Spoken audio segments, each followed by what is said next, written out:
Good morning, guys. Myself Farooq Srivastava started going to teach you today polity, and in polity class today I will teach you chapter 2. Name is federalism. Okay. Uh, Before we discuss about federalism, first we know that what is federalism. Okay. What is federalism? तो शुरू करते हैं. तो federalism is a system of government in which the power is divided between central authority and various constituent units of the country. Federalism government का एक ऐसा formation है. Federalism is a formation of such type of government where the central authority and the various type of authority. It means in India there are three types of government: central government, state government, and gram panchayat. And in cities or in towns there are nagarpalika or municipality. It means in India there are three types of government. Okay, it means federalism in India. Federalism जैसे America में federalism बोला जाता है और हमारे India में इसको democracy बोला जाता है. तो इन दोनों में बहुत ज्यादा फर्क नहीं है. Okay. And various constituent usually a federalism has two levels of government. Federalism में दो लेवल की गवर्नमेंट होती है. ध्यान दीजिएगा. Federalism have two levels government. One of the government for the entire country that is usually responsible for a few subject of common national interest. पहली जो level की गवर्नमेंट होती है जिसे हम सेंट्रल गवर्नमेंट कहते हैं, जो इंटरनेशनल रिलेशन के लिए रिस्पॉन्सिबल होती है या हमारे मतलब उस कंट्री के कुछ मुद्दे के लिए जो कंट्री ने डिसाइड किया सेंट्रल के लिए उसके लिए वो रेस्पॉन्सिबल होती है. The other are governments at the level of province और states that took after much of the day to day administration of their state. और दूसरे टाइप की गवर्नमेंट होती है स्टेट गवर्नमेंट की टाइप. स्टेट गवर्नमेंट, ठीक है, जो रोज की चीजों के डिसीजंस को लेती है. जैसे कि हमारे स्टेट गवर्नमेंट क्या करती है, हर एक रोज की चीजों को डिसीजन लेती है. सेंट्रल गवर्नमेंट का काम क्या है, वो बड़े बड़े मुद्दों को सॉल्व करती है. जैसे इंटरनेशनल लेवल पे जो मुद्दे हैं या फिर नेशनल लेवल पे जो मुद्दे हैं वो उसको सॉल्व करने की कोशिश करती है. Okay. Both these level of government enjoy there powers independent of the other. दोनों ही तरह के लेवल की गवर्नमेंट, चाहे सेंट्रल गवर्नमेंट हो या फिर स्टेट गवर्नमेंट हो, दोनों ही अपनी अपनी पावर का इस्तेमाल करती है. यानी कि हम कह सकते हैं कि दोनों ही बॉडी क्या होती है, आपस में इंडिपेंडेंट होती है कुछ मुद्दों पे. ओके, कुछ पॉइंट्स पे. In this sense federalism are the contrasted with unitary government. यानी कि फेडरलिज्म एक तरह की क्या है, यूनिटरी गवर्नमेंट है. यानी कि स्टेट गवर्नमेंट इसमें पावरफुल ज्यादा हो सकती है, सेंट्रल गवर्नमेंट भी ज्यादा पावरफुल हो सकती है. लेकिन हमारी कंट्री में क्या है कि सेंट्रल गवर्नमेंट को ज्यादा पावरफुल बनाया गया, स्टेट गवर्नमेंट को कम पावरफुल बनाया गया. ठीक है. अब देखिए, अंडर द यूनिटरी सिस्टम के under either there is only one level of government और the sub units are subordinate to the central government. ठीक है. यूनिटरी गवर्नमेंट में क्या होता है या यूनिटरी सिस्टम में क्या होता है कि सिर्फ एक तरह की गवर्नमेंट होती है, या गवर्नमेंट चाहे तो स्टेट लेवल पे गवर्नमेंट बनाने की परमिशन दे सकती है, चाहे तो नहीं भी दे सकती. Got it? Okay. The central government can pass on order to the provincial or the local government. Central government चाहे तो स्टेट गवर्नमेंट के लिए ऑर्डर पास कर सकती है. ठीक है.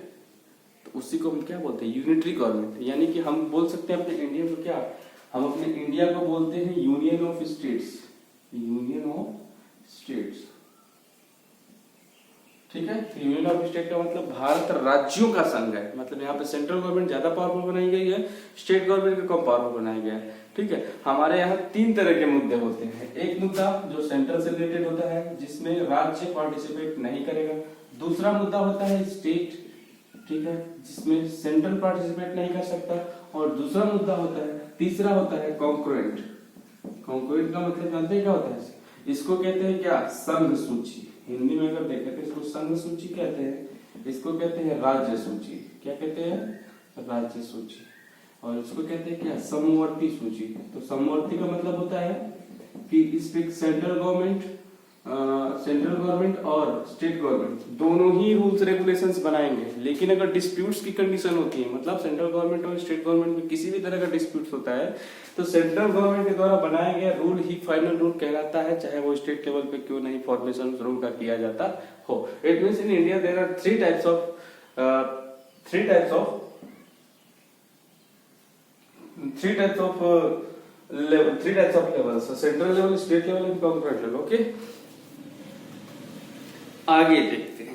But in a federal system, लेकिन एक फेडरल सिस्टम में the government, central government can not order the state government to do something. It means कि country like USA there are federal system. It means कि in a federal system central government can not pass any type of order to the state government. It means state government is more powerful than central government.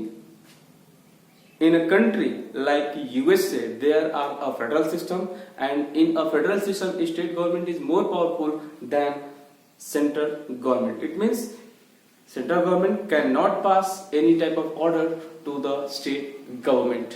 Clear? Okay. State government has power of its own for which it is not answerable to the central government. State government अपनी power है और उसे किसी भी मुद्दे पे, मतलब state government has not answerable to the central government, यानी कि स्टेट गवर्नमेंट जो है वो सेंट्रल गवर्नमेंट के लिए रिस्पॉन्सिबल नहीं है। लेकिन हमारे देश में क्या है कि अगर स्टेट लेवल पे कुछ भी होता है गलत, तो हमारी स्टेट गवर्नमेंट सेंट्रल गवर्नमेंट के प्रति क्या है, उत्तरदायी है, मतलब रिस्पॉन्सिबल है। लेकिन फेडरल सिस्टम में ऐसा नहीं होता। अब देखिए, let us look some of the key feature of federalism. There are 2 or more levels of the government. Federalism में क्या होता है कि 2 या 2 से अधिक लेवल की गवर्नमेंट हो सकती है। Different tyres of government, the same citizen, but each tyre has its own जुडिक्शन in specific matter of legislation, taxation and administration. दिया है कि different tyres of government rule only one type of citizen. It means central level भी हमारे ऊपर rule करती है, state government भी हमारे ऊपर रूल करती है, ग्राम पंचायत म्यूनिसिपैलिटी भी हमारे ऊपर रूल करती है। मतलब हम सिटीजन अलग अलग नहीं है कि सेंट्रल गवर्नमेंट के लिए अलग से सिटीजन हो, स्टेट गवर्नमेंट के लिए अलग से सिटीजन हो, म्यूनिसिपैलिटी के लिए अलग हो, ग्राम पंचायत के लिए अलग हो, ऐसा कुछ नहीं है। Every level of government can rule on same citizen, मतलब एक ही नागरिक पर हर एक तरह के लेवल की गवर्नमेंट क्या करती है, शासन करती है। लेकिन हर एक गवर्नमेंट का अपना अलग सिस्टम है। जैसे कि जुडिक्शन अलग है, अपना जुडिक्शन अलग होगा। जैसे कि हमारे स्टेट में क्या है, हाई कोर्ट होंगे।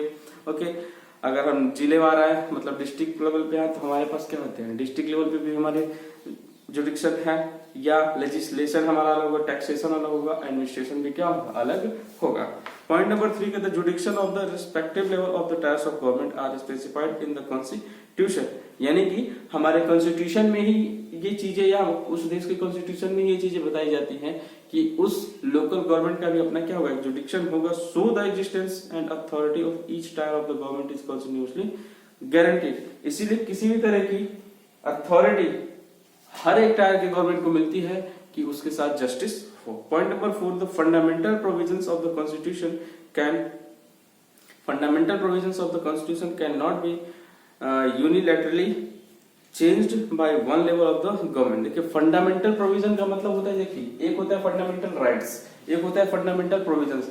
तो फंडामेंटल प्रोविजंस का मतलब होता है हमारे मौलिक कर्तव्य। ओके, एक फंडामेंटल राइट्स होते हैं, एक फंडामेंटल ड्यूटीज होती है। ओके, तो फंडामेंटल ड्यूटीज को किसी भी तरह की गवर्नमेंट, चाहे सेंट्रल गवर्नमेंट हो या फिर स्टेट गवर्नमेंट हो, उसे हटा नहीं सकती। Such changes require the consent of both the level of government. ये दोनों ही लेवल की गवर्नमेंट की रेस्पॉन्सिबिलिटी है कि हमारे फंडामेंटल राइट्स को और फंडामेंटल ड्यूटीज को प्रोटेक्ट करे। ठीक है, okay. Courts have the power to interpret the constitution and the power of the different level of the government. Court के पास, यानी कि सुप्रीम कोर्ट ऑफ इंडिया और in USA, supreme court of the USA has power to interpret in the matter of central and in the matter of state. यानी कि वो हमारे देश में सुप्रीम कोर्ट और यूएसए में भी जो वहां की सुप्रीम कोर्ट होगी, उसको ये पावर है कि अगर देश में कुछ भी अकॉर्डिंग टू कॉन्स्टिट्यूशन गलत हो रहा है, तो वहां की जुडिक्शन हस्तक्षेप यानी कि इंटरप्रेट कर सकती है, इंटरफेयर कर सकती है। Okay, sources of revenue for each level of government are clearly specified to the ensure its financial autonomy। Financial department of India, यानी कि वित्त विभाग जिसको कहते हैं, फाइनेंशियल डिपार्टमेंट ऑफ इंडिया ने में ये क्लियरली डिसाइड है कि किस तरह के टैक्स को सेंट्रल गवर्नमेंट लेगी सिटीजन से और किस तरह के टैक्स को स्टेट गवर्नमेंट लेगी सेम सिटीजन से। तो अलग अलग क्या है, इसीलिए बनाया गया है सेंट्रल, स्टेट और कॉर्पोरेट। सेंट्रल का मतलब होता है ऐसी चीज जिसपे सिर्फ सेंट्रल गवर्नमेंट ही कानून बना सकती है। स्टेट का मतलब होता है, स्टेट इंडेक्स का मतलब कि इस पे सिर्फ राज्य सरकार कानून बना सकती है। और कंक्रुएंट का मतलब दोनों सरकार कानून बनाएगी, जैसे कि स्वास्थ्य, हेल्थ डिपार्टमेंट, एजुकेशन डिपार्टमेंट, ये कंक्रुएंट में आएगा। इसके लिए दोनों ही सरकार, स्टेट गवर्नमेंट और सेंट्रल गवर्नमेंट दोनों ही रिस्पॉन्सिबल होगी। लेकिन कानून किसका माना जाएगा? डिस्प्यूट की कंडीशन में सेंट्रल गवर्नमेंट का। अगर डिस्प्यूट नहीं होता है और राज्य सरकार कानून बनाती है तो राज्य सरकार का कानून क्या होगा? फाइनलाइज कानून होगा। डिस्प्यूट की कंडीशन में सेंट्रल गवर्नमेंट का कानून माना जाएगा। Okay, point number 7, the federal system this has dual objective. It means federal system में दो तरह के ऑब्जेक्टिव है, safeguard and promote unity of the country. Safeguard का मतलब किसी भी कंडीशन में हमारा देश क्या है? सुरक्षित है, और साथ में हम सारी कंट्री के सारे लोग क्या है? एक है, उसे अलग नहीं किया, यानी कि यूनिटी ऑफ द कंट्री की ये बात करता है। While at the same time of accommodate regional diversity, मतलब एक ही कंट्री में अलग अलग तरह के लोग, अलग अलग तरह की लैंग्वेज, अलग अलग तरह के कल्चर हैं, लेकिन फिर भी हम एक हैं। किस वजह से? फेडरल सिस्टम की वजह से। Okay, therefore two aspects are crucial for the institutions and practice of the federalism. It means हमारे यहाँ इंस्टीट्यूशंस अलग अलग हैं, लेकिन सारे इंस्टीट्यूशंस क्या है? एक ही फेडरल सिस्टम के लिए रिस्पॉन्सिबल है। इंस्टीट्यूशंस का यहाँ मतलब उससे है कि जैसे हमारे यहाँ फाइनेंस डिपार्टमेंट है, हेल्थ मिनिस्ट्री है, या फिर हम कह सकते हैं होम मिनिस्ट्री है, एजुकेशन मिनिस्ट्री है, एमएचआरडी मिनिस्ट्री है, तमाम मिनिस्ट्री है, लेकिन वो सारी मिनिस्ट्री किसके लिए काम करती है? सेंट्रल गवर्नमेंट के लिए काम करती है। इसका मतलब है सीधा सीधा कि इंस्टीट्यूशंस कई हो सकते हैं, कई लेवल के इंस्टीट्यूशन, क्योंकि देश में कई तरह के मुद्दे हैं, तो अलग अलग तरह के मुद्दे को सॉल्व करने के लिए अलग अलग तरह के इंस्टीट्यूशन को बनाए गए हैं। लेकिन हर एक इंस्टीट्यूशन, चाहे होम मिनिस्ट्री हो, हेल्थ मिनिस्ट्री हो, एमएचआरडी मिनिस्ट्री हो, फाइनेंस मिनिस्ट्री हो, हर एक तरह की मिनिस्ट्री किसके लिए रिस्पॉन्सिबल है? ये सारी मिनिस्ट्री क्या कहलाते हैं? इंस्टीट्यूशन कहलाते हैं। और ये सारी मिनिस्ट्री किसके लिए रिस्पॉन्सिबल है? तो हम कह सकते हैं सेंट्रल गवर्नमेंट के लिए रिस्पॉन्सिबल है, अगर वो सेंट्रल लेवल पे है। तो स्टेट गवर्नमेंट में अगर होम मिनिस्टर है तो वो स्टेट के मैटर्स के लिए रिस्पॉन्सिबल है, सिर्फ अपने स्टेट के लिए। ठीक है, बात को समझ गए होंगे? Okay, therefore okay, government at different levels should agree to some rules of the power sharing। यानी कि गवर्नमेंट इस बात पे अग्री हो सकती, स्टेट गवर्नमेंट और सेंट्रल गवर्नमेंट, कुछ रूल को लेकर के कि पावर को कैसे डिवाइड किया जाए। They should also trust that each would abide by its part of the agreement। और साथ में ये भी वो मानते हैं कि हम दोनों अगर इस एग्रीमेंट पे साइन कर रहे हैं तो हम दोनों को इस रूल को मानना होगा।